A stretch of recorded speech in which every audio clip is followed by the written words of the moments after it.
Ça fait maintenant des années et des mois que tu n'arrives pas à faire ce projet important que tu as pleinement dans ton cœur. Chacun de tes jours ressemble étrangement à tous les autres. Tu remets toujours à demain ce que tu devrais faire aujourd'hui. Tu es enfermé dans un cercle de procrastination et tu n'arrives pas à t'en sortir. Conséquemment, tu es frustré à cause de l'anxiété qui assiège constamment ton cœur et qui ne lui donne pas de répit. Tu ne le sais peut-être pas, mais cette anxiété provient de deux sources. La première est liée au fait que tu hésites à faire ce que tu devrais faire.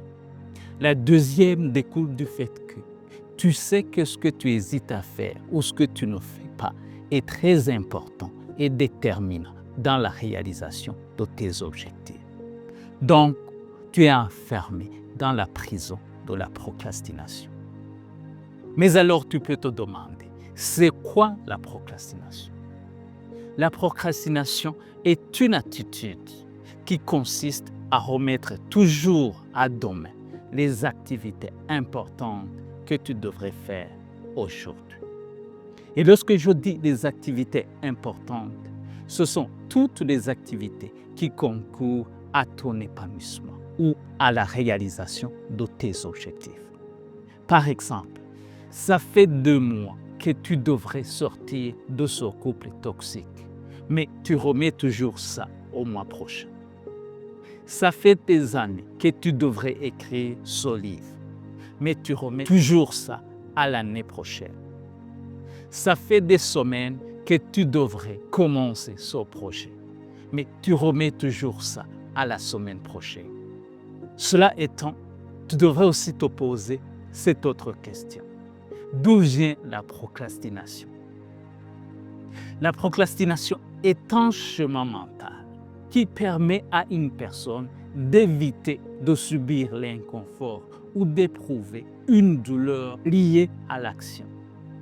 Par exemple, tu ne sors pas de ce couple toxique parce que tu voudrais éviter la douleur liée à la culpabilité. Tu ne démarres pas ce projet aujourd'hui parce que tu as peur d'éprouver la douleur liée à un éventuel échec.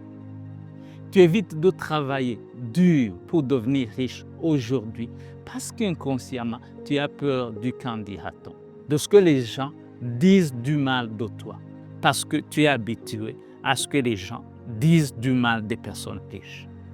Pour le reste, c'est vrai, la procrastination est difficile à combattre parce qu'elle permet à une personne d'éviter une douleur intense aujourd'hui.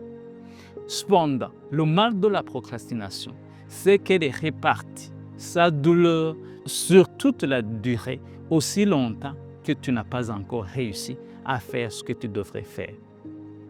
Par exemple, tu ne sors pas de ce couple toxique.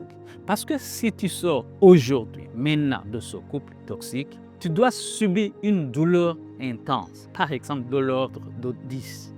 Mais si tu évites de le faire, cette douleur ne va pas disparaître, mais elle va descendre par exemple jusqu'à 5. Mais cette douleur de 5 va durer aussi longtemps que tu n'es pas encore sorti de ce couple toxique. C'est pour cela que je vais te dire, la procrastination est un mal qui peut te sortir durablement de ton chemin d'épanouissement, de ton chemin de réalisation de tes objectifs, en remplissant ton cœur des doutes, de l'anxiété, du manque de confiance de soi, de la sensation de rater la réalisation de soi, etc., etc. Mais alors tu te demandes, que dois-tu faire pour sortir de la procrastination? Je te proposer 3 choses. La première, sortir du schéma de l'évitement et de la fuite pour entrer dans le chemin de la confrontation. Donc, si tu sais ce qu'il faut faire aujourd'hui et que c'est nécessaire, fais-le maintenant. Fais l'effort de le faire maintenant. La deuxième chose, c'est prendre le temps de te récompenser chaque fois que tu réussis à faire une activité que tu as longtemps reportée, pour informer ton cerveau que tu es maintenant prêt à faire face à toute éventualité. Troisièmement, c'est vaincre la peur de l'inconnu en contredisant ce qu'elle essaie de te dire. En fait, essaie de te dire qu'il y a derrière l'action une catastrophe, que c'est catastrophique, alors qu'il n'y a rien de tout ça. L'action ouvre la voie aux possibilités. Il n'y a pas de catastrophe derrière ou après l'action. Ça, c'est la voie de l'accomplissement.